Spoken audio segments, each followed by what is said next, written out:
Hi, I'm Dave Hache, and this is Doug the Dog. For over a decade, the pet bathing salons that I founded have bathed over 75,000 dogs using the same technique that inspired the Bissell bark bath. Some dogs are sensitive to loud noises, vacuums, and other appliances. Here are some quick training tips to help you and your dog have a great experience with this new bathing method. Let's start by filling your clean water tank with warm water. Then add Bissell No Rinse Dog Shampoo to the pet shampoo tank. Then, replace the pet shampoo tank and water tank. Find a spray nozzle and grooming clip that works best for your dog. Then attach your spray nozzle and grooming clip to the pet cleaning tool.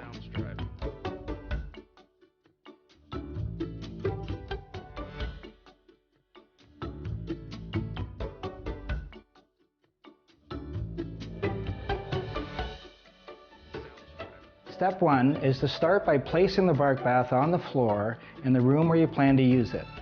Then let the dog get familiar with the unit. Without turning the bark bath on, brush your dog with the spray nozzle and use it like a comb for a couple of minutes. Follow up with a treat and some praise for your dog to create a good association for your dog with the bark bath. Step 2. When your dog is out of the room, turn the bark bath on. While it's running, call your dog into the room and reward your dog with a treat. After you turn the bark bath off, brush your dog again with the spray nozzle. Then praise your dog and give them another treat. Step 3 is when your bark bath is on, call your dog into the room and reward with a treat. Like before, then brush your dog with the spray nozzle and use it as a comb, but don't pull the trigger to release any water just yet. Then turn the bark bath off and give your dog another treat. So step 4 is with the bark bath primed, call your dog back into the room. For your dog's comfort, place the wand in your hand and pull the trigger and hold the trigger until you feel the warm water coming out. Place the nozzle flush against the dog's body. Pull the spray trigger and groom your dog in the direction of the coat. Release the trigger and do a few drying passes in a downward motion. You can also use your fingers to pick and remove the dog hair off of the nozzles. Continue this process section by section, and once you've extracted all the water, your dog's bath is complete. Finish by rewarding your freshly cleaned dog with praise and another treat.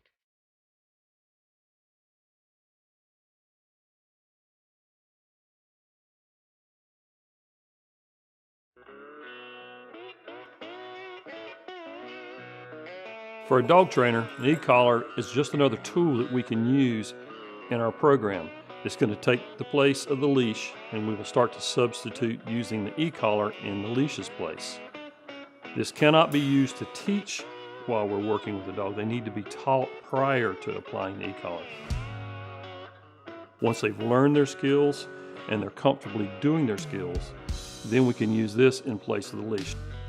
When you first take your collars out of the box and your transmitter out of the box, you want to charge them. Put them on the charger for 2 hours. They'll go to a full charge in that length of time, be ready to use. You'll know that when they need to be recharged, the light on your receiver will be blinking red, and the light on your transmitter when you press the button will be red instead of green. If you've got a green light here and a green light here, you got plenty of battery life. If you've got a red light that's blinking, and you got a red light here, that means you can train a little bit longer, but you're going to need to get this thing on a charger pretty quickly.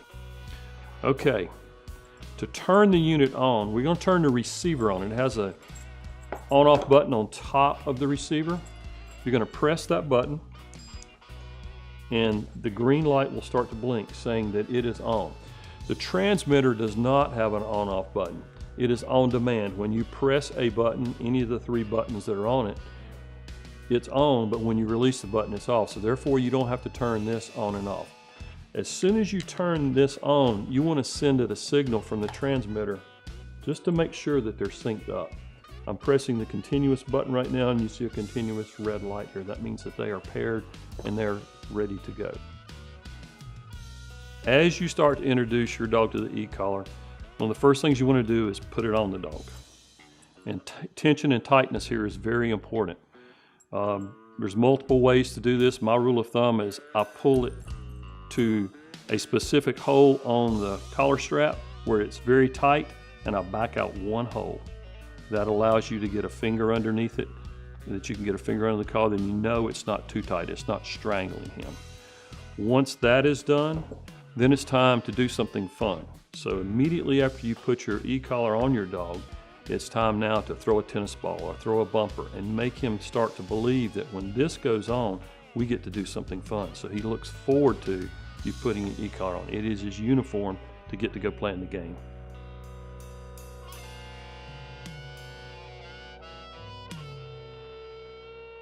So how do we get a dog to understand that this is nothing more than a leash? In our training, as we start to teach this dog, we're going to be applying leash pressure with our leash on his neck. That's where the leash will contact him. As we use the e-collar, it's going to be contacting the dog at the exact same spot, same location. So now each time that we give a tug on the leash, we're going to give a light bump with a transmitter to send the signal to the e-collar to give the dog the stimulation. It's just a light tap. Each time that we use a tug on the leash, we're going to tap him with the collar. And before too long, in his mind, these two are the leash and the e-collar are the exact same thing. There is no difference between them. Now with that, you need to be careful. Probably the first 2 weeks, we're going to have a min-max rule. No more than 5 stimulations per session, so that you can avoid overstimulating the dog and having him start to worry about this. But get at least 3 stimulations in so that he can start to learn the lesson we're trying to teach him, is that this and our leash are the exact same thing. As you start to stimulate your dog, you're going to use low levels of stimulation. And what we're looking for is a reaction from the dog. It could be him to stop and turn his head and look at you. What I typically look for is a little bit of head drop and a swallow response out of the dog. If you'll look closely, most of the time when you see that, they're saying, I understand, I accept, I know I've done something incorrect here. Once we see that response, then we're going to start to think about that level on our intensity and stay in that level. Anytime that you see your dog vocalizing, you're out of bounds and you need to turn that wheel down. Rule of thumb here though is to always use the minimum amount of pressure necessary to get the dog to respond and to stop what his instincts are trying to tell him to do. Used properly, this is much easier on the dog than a regular leash is, because it's less contact, it's less intensity. But they've just been conditioned through training to understand they have to stop when they feel this. It's the word no to them. It tells them to stop their actions. An animal are very aware of the elements. To me, it's all about instincts, right? So how can I make sure that I become part of what he knows? And water is one of the most available elements that a dog has to have fun. Now, one of the things that happen is they go in the water and then they remove the water, right? So when you take the water out of a dog, you're part of that ritual. We bond at a level they can never experience by themselves. And at the same time, once you dry the dog, once you bring the grooming aspect of it, you're continuing the fun. But now you are doing it at a different type of activity where he's not gonna move. He's just gonna stay there and allow you to continue this fun, but at the same time, he's gonna practice relaxation. So he went from the excited activity with water, now with a calm activity with water.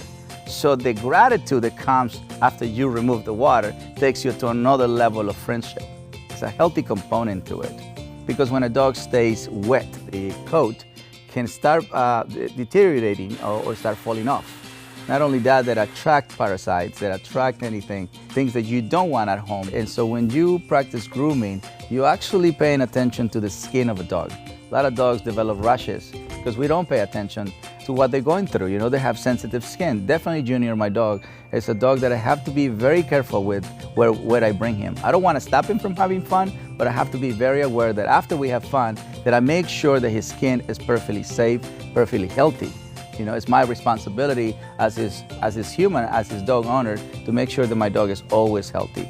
I want my dog to smell clean because he's gonna feel good, right? So if he feels good, I'm going to feel good. And so my whole entire house reflects how we behave. Happy dog, healthy dog, clean dog, happy house, healthy house, clean house.